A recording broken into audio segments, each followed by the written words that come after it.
Miss হবে না আপনার পছন্দের টিভি শো। দেখুন জি5 অ্যাপে একদম ফ্রি। ডাক্তারবাবু বলছি, আপনি আমাকে বলুন কি করলে সৃজন পুরোপুরি সুস্থ হয়ে যাবে। আপনি যা বলবেন আমি তাই করব।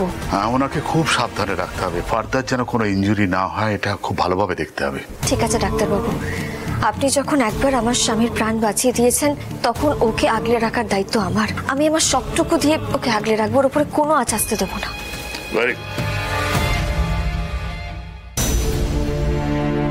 যাও বা ছেলেটা প্রাণে বাঁচলো, কিন্তু এখন ডাক্তারবাবু কি সব ড্যামেজ বলে গেল।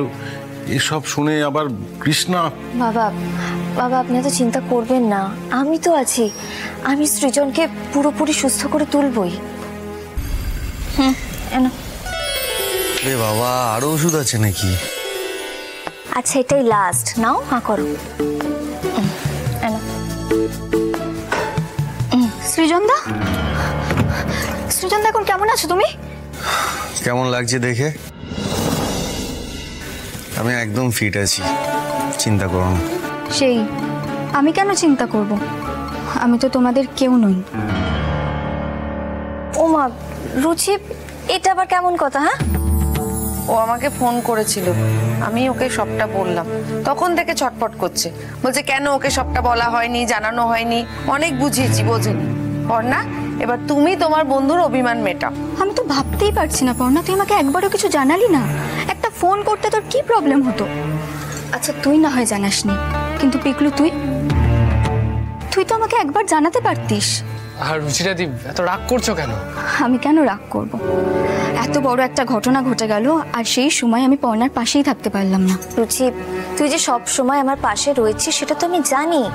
তুই এত ইম্পর্টেন্ট একটা কাজ নিয়ে বাইরে গেছিস, আমি যদি তোকে ফোন করে খবরটা দিতাম তুই তো সব ছেড়ে ছুড়ে চলে আসতিস। আসতাম, ঠিক কেউ না কেউ ম্যানেজ করে নিত। দাদু, বন্ধু কাকি কিন্তু সত্যি রেগে গেছে। চুপ কর পুটি, কোনো কথা নয়। এসব বন্ধুর সঙ্গে বন্ধুর ঝামেলা, একটু পরেই ভাব হয়ে যাবে। চুপ, একদম চুপ।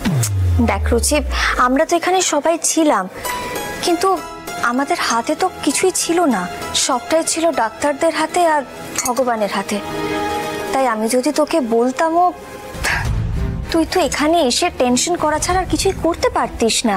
সেই জন্যই তোকে বলিনি, বুঝলি পাগলি? পরিবারের বিপদে যদি পাশেই না থাকতে পারি তাহলে কিসের পরিবার বলিস তুই? রুচি, অভিমান করিস না লক্ষ্মীটি। তুই বিশ্বাস কর, তখন অত টেনশনের মধ্যে না আমার মাথা কাজই করছিল না রে। আচ্ছা আচ্ছা ঠিক আছে বাবা, ঠিক আছে, আর নো ঝগড়াঝাটি। আমি তো বিন্দাস আছি এখন। ওদিকে ঠাম্মিও তোকে দেখার জন্য ছটফট করছে, অস্থির হয়ে উঠেছে। যখন থেকে শুনেছে তোর জ্ঞান ফিরেছে, আসবে বলে একদম ছটফট করছে।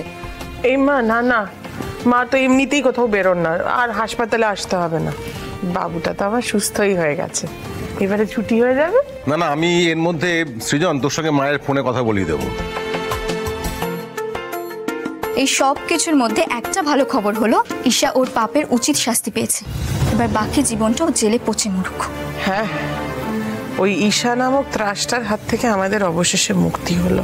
ঈশার মতন মেয়ের না জেলটাই অনেক আগে আসল ঠিকানা হওয়া উচিত ছিল। ওর মতন মেয়ের বাইরে থাকা মানে অন্যদের ক্ষতি হওয়া। জি5 ডাউনলোড করুন আর সব এপিসোড দেখুন একদম ফ্রি।